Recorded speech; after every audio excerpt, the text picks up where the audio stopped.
Welcome to Nisha kitchen. இன்றைக்கி உங்களுக்கு வந்து பீஃப் கிரேவி தான் உங்களுக்கு செஞ்சு காமிக்க போகிறேன். வாங்க இப்போ நம்ம வேக வச்சு எடுத்துக்கலாம். நம்ம பீஃபை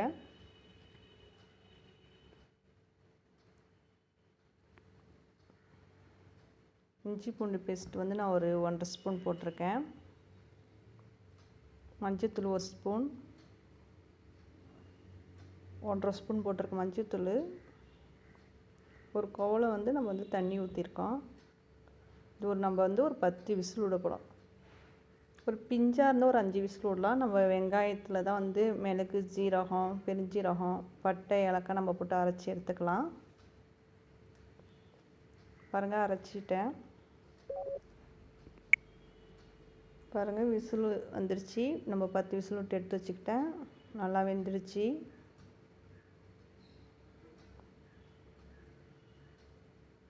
இப்போ வானல் வந்து காஞ்சிருச்சு. இப்போ வந்து ஆயில் ஊற்றிக்கலாம்.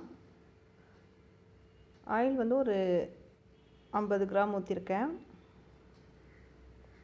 நல்லெண்ணெய் இருந்தால் நல்லெண்ணெய் ஊற்றிக்கங்க, ஒன்று டேஸ்ட்டாகவும் இருக்கும்.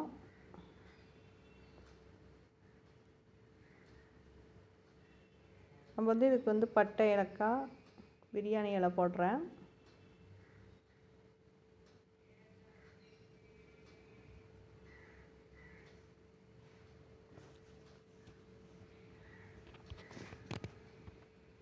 வெங்காயம் போடுறேன், பெரிய வெங்காயம். இல்லை 2 கிலோ கறிக்கு வந்து நம்ம வந்து ஒரு 1/4 கிலோ வெங்காயம் வந்து போடணும். உப்பு வந்து வதங்கிறதுக்காக நம்ம வந்து உப்பு போடுறேன்.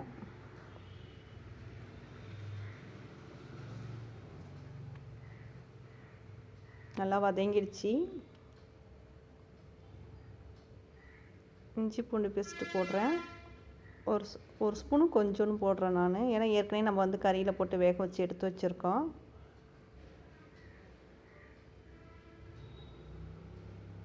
நம்ம வந்து அரைச்சி வச்சுருந்தாலும் அந்த பட்டை, ஏலக்காய் தான் நம்ம போடுறேன்.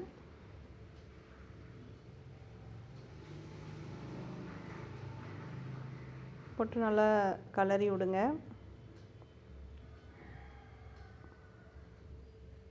தக்காளி போடுறேன். தக்காளி வந்து ஒரு 3 தக்காளி, ஒரு 4 பச்சை மிளகா போட்டிருக்கேன். நல்லா ஹோட்டல் ஸ்டைலில் இருக்கும். நம்ம வீட்டிலே செஞ்சு, நம்ம ஹோட்டலில் தான் போய் சாப்பிட்ணுன்னு அவசியம் இல்லை. வீட்டிலே இதுமாரி ஹோட்டல் ஸ்டைலில் நம்ம செஞ்சு சாப்பிட்லாம். நல்லா சூப்பராக இருக்கும்.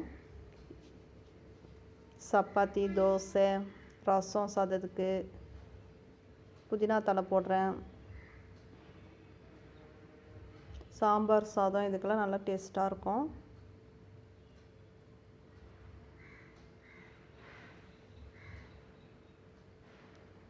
மஞ்சத்தூள் 1 ஸ்பூன் போடுறேன்.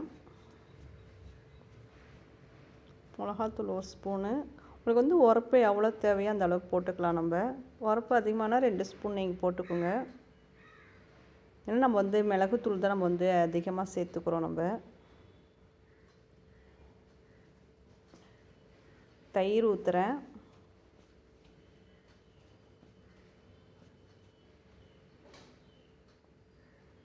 தயிர் வந்து ஒரு 3 குழிக்கரண்டியில் நான் ஊற்றிருக்கேன் நான். பாருங்கள், அந்த எண்ணெய்லாம் அப்படியே பிரிஞ்சு மேலே வந்து இருக்குது.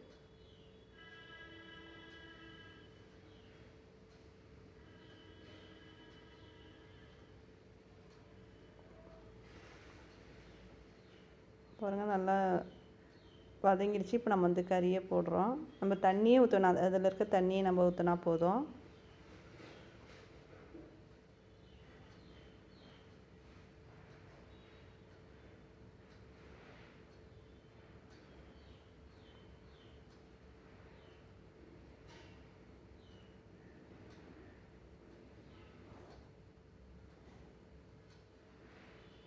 நல்லா வதங்கிடுச்சு.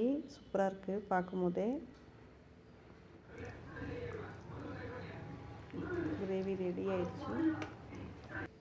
என்னோடய வீடியோ உங்களுக்கு பிடிச்சிருந்தால் லைக் பண்ணுங்கள், ஷேர் பண்ணுங்கள், மறக்காமல் சப்ஸ்கிரைப் பண்ணுங்கள்.